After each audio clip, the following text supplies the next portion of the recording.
سورۃ الفاتحہ مکیہ۔ سورہ فاتحہ مکی صورت ہے، یعنی کہ یہ مکہ مکرمہ میں نازل ہوئی۔ اس کے 7 آیات ہیں اور اس کا ایک رکوع ہے، ٹھیک ہے۔ بسم اللہ الرحمن الرحیم۔ شروع اللہ کے نام سے جو بڑا مہربان نہایت رحم والا ہے۔ جی تو بسم اللہ الرحمن الرحیم، شروع میں بسم اللہ الرحمن الرحیم پڑھنا اور اس سے پہلے اعوذ باللہ من الشیطان الرجیم پڑھنا کیسا ہے، ٹھیک ہے۔ تو قرآن کریم کی تلاوت شروع کرنے سے پہلے اعوذ باللہ من الشیطان الرجیم ضرور پڑھ لینا چاہیے، کیونکہ اللہ تعالیٰ نے فرمایا ہے قرآن پاک میں فَإِذَا قَرَأْتَ الْقُرْآنَ فَاسْتَعِذْ بِاللَّهِ مِنَ الشَّيْطَانِ الرَّجِيمِ۔ جب آپ صلی اللہ علیہ وآلہ وسلم قرآن پڑھنے لگے تو شیطان مردود سے اللہ کی پناہ طلب کیجیے۔ اور یہ تو ظاہر ہے کہ پناہ کسی نقصان پہنچانے والی چیز یا دشمن سے ہی درکار ہوتی ہے، اور ایسی ہستی سے پناہ طلب کی جاتی ہے جو اس نقصان پہنچانے والے دشمن سے زیادہ طاقتور ہو۔ شیطان چونکہ غیر محسوس طور پر انسان کی فکر پر اثر انداز ہوتا ہے، لہٰذا یہ دعا دراصل قرآن کریم کی تلاوت کے دوران کج فکری سے بچنے اور قرآن سے ہدایت حاصل کرنے کی دعا ہے۔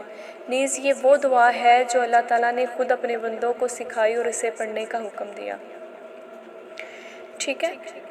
اب دوسرے نمبر پہ آ جاتا ہے فضائل سورہ فاتحہ، یعنی سورہ فاتحہ پڑھنے کی فضیلت کیا ہے۔ سیدنا عبداللہ بن عباس رضی اللہ تعالیٰ عنہ فرماتے ہیں کہ ایک دن جبرائیل علیہ السلام رسول اللہ صلی اللہ علیہ وآلہ وسلم کے پاس بیٹھے ہوئے تھے کہ انہوں نے اپنے اوپر ایک زوردار آواز سنی۔ انہوں نے اپنا سر اٹھایا، پھر فرمایا یہ آسمان کا ایک دروازہ ہے جو آج سے پہلے کبھی نہیں کھلا۔ پھر فرمایا یہ ایک ایسا فرشتہ ہے جو آج سے پہلے زمین پر کبھی نازل نہیں ہوا ہے۔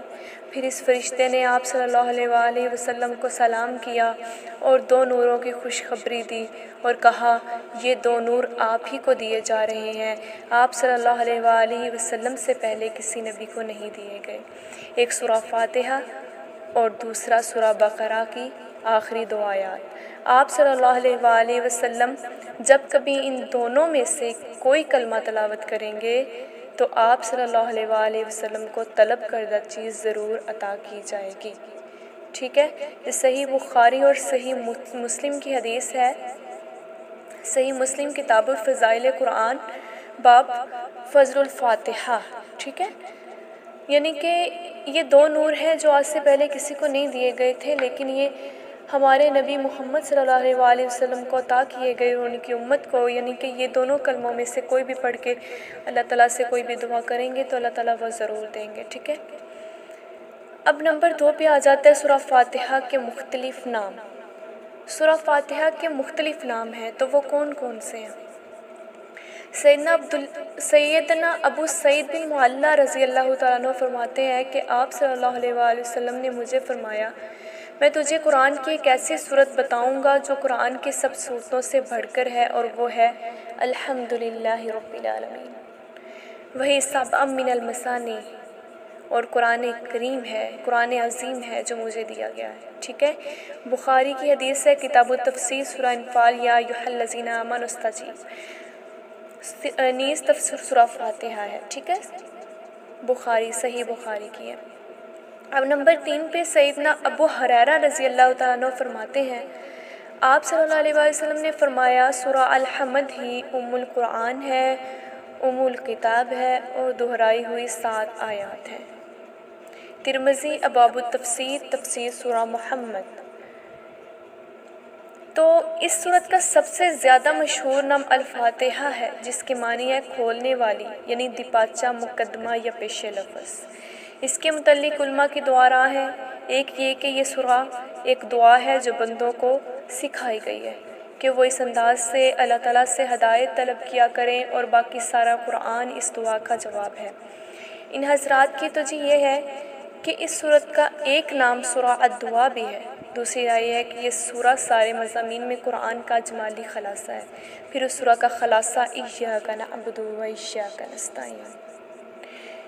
ہمارے نزدیک دوسری رائے ہی راجح ہے اور اس کے مدرج ذیل دو وجوہ ہیں۔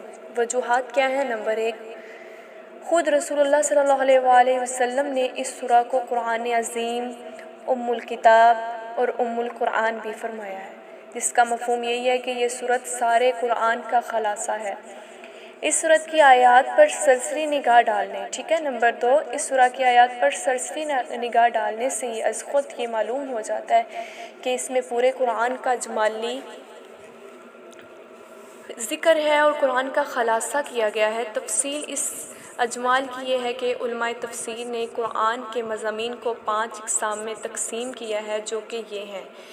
کون سی؟ نمبر 1، تذکیر باللہ، ٹھیک ہے، یعنی اللہ تعالیٰ کی ان نعمتوں کا بیان جو انسانی زندگی اور اس کی بقا کے لیے ضروری تھی، اور اس میں زمین و آسمان، چاند، سورج اور ہوائیں اور بادلوں وغیرہ کا ذکر سب کچھ آ جاتا ہے۔ تذکیر بھی ایام اللہ، یعنی مخلوق کے ساتھ واقعات اور حوادث کا بیان، اس میں قصص الانبیاء اور نافرمانی کی بنا پر ہلاک شدہ قوموں کا ذکر۔ تذکیر بالموت ما بعد، یعنی موت کے بعد آخرت کے احوال، اس میں اللہ کے ہاں باز پرس اور جنت و دوزخ کے سب احوال شامل ہیں۔ علم الاحکام، یعنی احکام شریعت۔ تذکیر بآیات اللہ، تذکیر بایام اللہ، تذکیر بالموت، سب کا مقصد حقیقی یہی ہے کہ ان کے ذکر سے اللہ کی رضا اور رغبت احکام شریعت کی بجاوری پر مادہ کیا جائے، ٹھیک ہے۔ اب نمبر 5 پہ علم مخاصمہ آ جاتا ہے، یعنی گمراہ فرقوں کے عقائد باطلہ کا رد۔ جی، تو اب اس سورت کا نام الشفاء اور رقیہ بھی ہے، اور ان ناموں کی وجہ تسمیہ درج ذیل حدیث میں ہے، یعنی کہ سیدنا ابو سعید خدری رضی اللہ تعالیٰ عنہ کہتے ہیں کہ آپ صلی اللہ علیہ وآلہ وسلم کے کئی اصحاب عرب کے ایک قبیلہ پر پہنچے جنہوں نے ان کی ضیافت نہ کی۔ اتفاق سے ان کے سردار کو بچھو نے کاٹ لیا۔ وہ صحابہ کرام کے پاس آئے اور کہنے لگے، تم میں سے کسی کے پاس بچھو کے کاٹنے کا کوئی دوا یا منتر ہے؟ انہوں نے کہا، ہاں ہے، مگر چونکہ تم لوگوں نے ہماری ضیافت نہیں کی تھی، ہماری مہمان نوازی نہیں کی، اسی لیے ہم اس کا معاوضہ لیں گے۔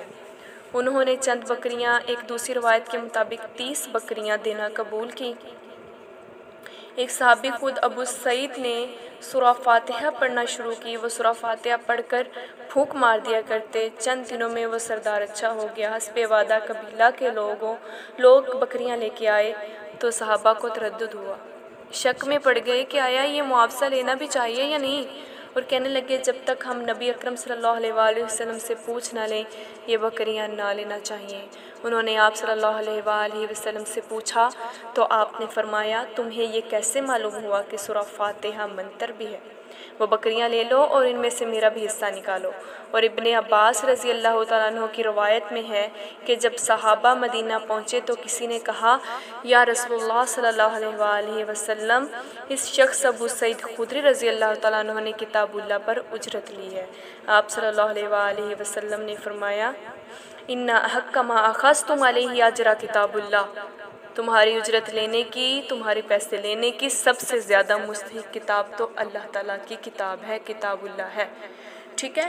تو اب یہاں پہ آ کے ہم دیکھ لیتے ہیں کہ نبی اکرم صلی اللہ علیہ وآلہ وسلم نے فرمایا کہ سب سے جو حق رکھتی ہے وہ اللہ تعالیٰ کی کتاب ہے کہ اسے پڑھایا جائے اور اس پہ اجرت لی جائے، لیکن آج ہمارے علماء کرام اور ہمارے جو مؤذن ہوتے ہیں، قاری صاحب ہوتے ہیں ہماری مساجد میں، ان کی بہت ہی کم ہوتی ہے تنخواہ، اور اس طرح سرکاری اداروں کی دیکھ لیجئے کہ کتنی زیادہ ہوتی ہے ان کی سیلری، لیکن ہمارے علماء کرام کی بہت زیادہ کم ہوتی ہے، لیکن پھر بھی وہ اللہ تعالیٰ کا شکر ادا کر کے اسے رکھ لیتے ہیں، ٹھیک ہے۔ لیکن اگر حدیث میں دیکھا جائے تو نبی اکرم صلی اللہ علیہ وآلہ وسلم فرما رہے ہیں کہ دنیا سے ہٹ کے، دنیاوی تعلیم سے ہٹ کے قرآن کریم یعنی دین کی تعلیم زیادہ حق رکھتی ہے کہ اس پہ اساتذہ کرام کو، پڑھانے والوں کو اجرت دی جائے، انہیں ان کی سیلری لگائی جائے، ٹھیک ہے۔ تو اب اس حدیث سے مندرجہ ذیل باتیں معلوم ہوئی۔ نمبر 1، صحابہ کرام نے اجرت کا مطالبہ صرف اس لیے کیا تھا کہ ان بستی والوں نے ان کی مہمان نوازی سے انکار کر دیا تھا، بالخصوص ان دنوں میں جب کہ وسائل سفر محدود، سست رفتار اور ہوٹل وغیرہ بھی نہیں ہوتے تھے، اور ملکی دستور کے مطابق دستور یہ تھا کہ مہمانی سے انکار کرنے کو قتل کے مترادف سمجھا جاتا تھا۔ اگر اب 2 آ جاتا ہے، پوائنٹ نمبر 2، اگر دھم چاٹ کی ضرورت پیش آ جائے تو صرف کتاب اللہ سے ہی کرنا چاہیے، یا کم از کم دھم چاٹ کرنے والا شرکیہ الفاظ نہ پڑھے جائیں، ٹھیک ہے، یعنی قرآن پاک سے ہی پڑھے جائیں۔ نمبر 3، ضرورت مند لوگ دھم چاٹ کی اجرت بھی لے سکتے ہیں۔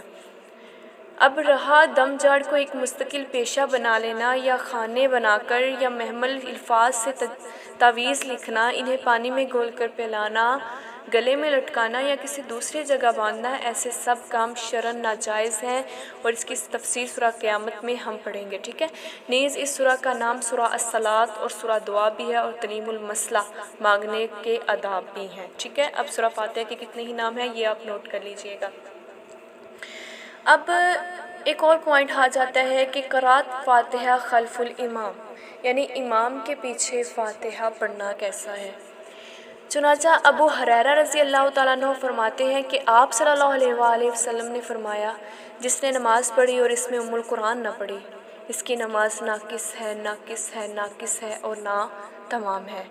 ابو ہریرہ رضی اللہ تعالیٰ عنہ سے پوچھا گیا، ابو ہریرہ، کبھی میں امام کے پیچھے ہوتا ہوں، وہ کہنے لگے، فارسی کے بیٹے، دل میں چپ کے پڑھ لو، کیونکہ میں نے رسول اللہ صلی اللہ علیہ وآلہ وسلم کو یہ کہتے سنا ہے کہ اللہ تعالیٰ نے فرمایا، میں نے نماز سورہ فاتحہ کو اپنے اور اپنے بندے کے درمیان نصف نصف تقسیم کر دیا ہے، آدھی میرے لیے ہے اور آدھی میرے بندے کے لیے، جو کچھ وہ سوال کرے میرا بندہ نماز میں کھڑا ہوتا ہے اور کہتا ہے الحمدللہ رب العالمین، تو اللہ تعالیٰ فرماتا ہے میرے بندے نے میری تعریف کی۔ پھر وہ کہتا ہے الرحمن الرحیم، اللہ تعالیٰ فرماتا ہے کہ میرے بندے نے میری ثنا بیان کی۔ پھر وہ کہتا ہے مالک یوم الدین، تو اللہ تعالیٰ فرماتا ہے میرے بندے نے میری بزرگی بیان کی۔ اور پھر وہ کہتا ہے ایاک نعبد و ایاک نستعین، میرے اور میرے بندے کے درمیان مشترک ہے، اور اس صورت کا باقی حصہ میرے بندے کے لیے ہے، اور میرے بندے کو وہ کچھ ملے گا جو اس نے مانگا ہے، ٹھیک ہے۔ یہ مسلم کی حدیث ہے، کتاب الصلاۃ، باب وضو قرأت الفاتحہ فی کل رکعت، ترمذی، ابواب التفسیر، سورہ فاتحہ۔ جی، تو ایک اور حدیث مبارکہ میں ہے، سیدنا عبادہ بن صامت رضی اللہ تعالیٰ عنہ فرماتے ہیں کہ نبی اکرم صلی اللہ علیہ وآلہ وسلم نے فرمایا، لا صلاۃ لمن لم یقرأ بفاتحۃ القرآن، لا صلاۃ لمن لم یقرأ بفاتحۃ الکتاب۔ بخاری کی حدیث ہے، کتاب الاذان میں، اور امام بخاری نے تو باب کا نام ہی اس الفاظ سے قائم کیا ہے، ٹھیک ہے، یعنی اس شخص کی نماز نہیں ہے جو قرآن قرأت میں سورہ فاتحہ نہیں پڑھتا ہے، ٹھیک ہے۔ اب ترمذی، ابو داؤد، احمد اور ابن حبان کی ایک روایت میں ہے کہ آپ صلی اللہ علیہ وآلہ وسلم نے ہم سے پوچھا، تم لوگ اپنے امام کے پیچھے کچھ پڑھتے رہتے ہو؟ ہم نے کہا ہاں۔ آپ صلی اللہ علیہ وسلم نے فرمایا، سورہ فاتحہ کے سوا اور کچھ نہ پڑھو، کیونکہ جو شخص فاتحہ نہ پڑھے اس کی نماز نہیں ہوتی، ٹھیک ہے۔ اب آگے آ جاتا ہے کہ زمانہ نزول کیا تھا سورہ فاتحہ کا۔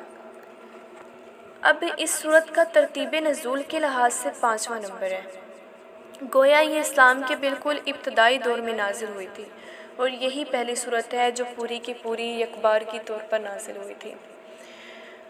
اب پوائنٹ آ جاتا ہے کہ کیا بسم اللہ الرحمن الرحیم سورہ فاتحہ کا جز ہے، کیونکہ پیچھے ہم نے پڑھا کہ سورہ فاتحہ کی 7 آیات ہیں، جبکہ بسم اللہ نکال کے یہ 6 آیات بنتی ہیں۔ تو اب بسم اللہ الرحمن الرحیم میں اقرا یا ابدا محذوف ہے، اس لیے ہم نے ترجمہ میں شروع کا لفظ بڑھایا۔ اب یہ بحث باقی رہ جاتی ہے کہ آیا یہ آیت سورہ فاتحہ کا جز ہے یا نہیں، اور اس کی اہمیت یہ ہے کہ آیا جہری نمازوں میں امام کو اس کی قرأت بلند آواز سے کرنی چاہیے یا خفی آواز سے۔ سیدنا عبداللہ بن عباس رضی اللہ تعالیٰ عنہ فرماتے ہیں کہ رسول اللہ صلی اللہ علیہ وآلہ وسلم سورت کے ختم ہونے کو نہیں پہچانتے تھے جب تک بسم اللہ الرحمن الرحیم نازل نہ ہوتی، ٹھیک ہے۔ اس کا مطلب یہ ہوا کہ بسم اللہ الرحمن الرحیم سورتوں کی تعداد کے برابر ہے ماسوائے سورہ توبہ کے، یعنی 113 بار نازل ہوئی، ٹھیک ہے۔ سیدنا انس بن مالک رضی اللہ تعالیٰ عنہ سے روایت ہے کہ ایک دن ہم رسول اللہ صلی اللہ علیہ وآلہ وسلم کی مجلس میں بیٹھے تھے کہ آپ پر غنودگی سی طاری ہوئی۔ پھر آپ مسکراتے ہوئے آپ نے اپنا سر اٹھایا۔ ہم نے پوچھا یا رسول اللہ صلی اللہ علیہ وآلہ وسلم آپ کس بات پر مسکرا رہے ہیں؟ فرمایا مجھ پر ابھی ایک سورت نازل ہوئی ہے، چنانچہ آپ صلی اللہ علیہ وآلہ وسلم نے بسم اللہ الرحمن الرحیم پڑھ کر انا اعطیناک الکوثر پوری سورت پڑھی۔ ٹھیک ہے، امام مسلم اس حدیث کو جس باب کے تحت لائے ہیں اس کے عنوان کا ترجمہ یہ ہے: سورہ توبہ کے بسم اللہ الرحمن الرحیم کو ہر سورت کا جز کہنے والوں کی دلیل اس دلیل کی روح سے بسم اللہ الرحمن الرحیم صرف سورہ فاتحہ کا جز نہیں ہے بلکہ ہر سورت کا جز ہے۔ ٹھیک ہے، تو اب اس سے معلوم ہو جاتا ہے کہ بسم اللہ الرحمن الرحیم سورہ فاتحہ کے علاوہ بلکہ سورہ توبہ کے علاوہ سب صورتوں کا جز ہے۔ ٹھیک ہے، تو یہ واضح ہے کہ مسلم میں مروی جملہ میں نفسی مبالغہ میں زیادتی، ورنہ سورہ فاتحہ کے آخر میں بسم اللہ الرحمن الرحیم کب ہے؟